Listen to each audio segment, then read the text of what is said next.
Searches conduct कर रही है आम आदमी पार्टी के लीडर सौरभ भारद्वाज के ऊपर। मनी लॉन्ड्रिंग केस था जो इरेगुलरिटीज हॉस्पिटल कंस्ट्रक्शन को लेके है। कैसे देखते हैं इस डेवलपमेंट को?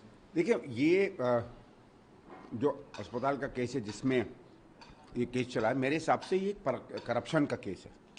और इसमें ये मनी लॉन्ड्रिंग का क्या है क्या नहीं है मैं नहीं पहलू जानता हूँ, लेकिन मैं भारतीय जनता पार्टी का एक तरीका देख रहा हूँ कि महत्वपूर्ण केसों में जिसमें एंटी करप्शन के अंदर चार्ज होना चाहिए, सीबीआई की इन्वेस्टिगेशन करनी चाहिए, वो इसको ईडी में डाल देते हैं। और मुझे शक ये है कि ईडी का इस्तेमाल वो करते हैं सिर्फ डराने धमकाने में।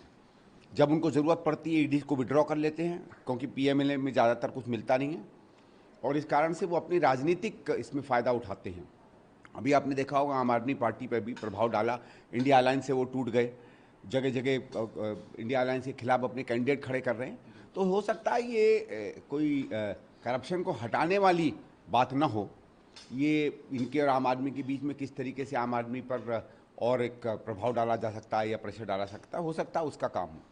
138 अमेंडमेंट को लेकर जब अमित शाह ने कहा कि जेल से सरकार चला रहे हैं, उस पर अब अरविंद केजरीवाल ने कहा है कि जितने भी केसेस उन पे लगे हैं वो सारे फैब्रिकेटेड केसेस थे, फॉल्स केसेस थे। और क्योंकि बाकी जो सीरियस क्राइम्स में जितने भी लीडर्स इन्वॉल्व थे उनको तो वो मिनिस्टर्स बन रहे हैं अगर वो सैफरन पार्टी ज्वाइन। देखिए, ये कोई आर्ग्यूमेंट नहीं होता है, क्योंकि बात ये है कि अगर आप जेल में हैं और लोगों को शक है तो उनसे ये उम्मीद की गई थी कि नैतिकता के आधार पर वो इस्तीफा दें। हम में से कोई 130वें संशोधन का सपोर्ट नहीं कर रहा है, वो गलत है, वो ड्रैकोनियन है, उसको बिल्कुल नहीं होना चाहिए। लेकिन ये आर्गुमेंट दे देनी कि कौन है कौन नहीं है, ये नहीं होता। आप अपनी नैतिकता को देखिए, आप राजनेता हैं, लोग आपकी तरफ देखते हैं। अगर आप में और आप तो वो खासकर अरविंद केजरीवाल तो वो जो नैतिकता के आधार पर डींगे मारते थे, आप जितने अनैतिक निकले और जितने गर्म काम निकले उस पर सवाल उठता है।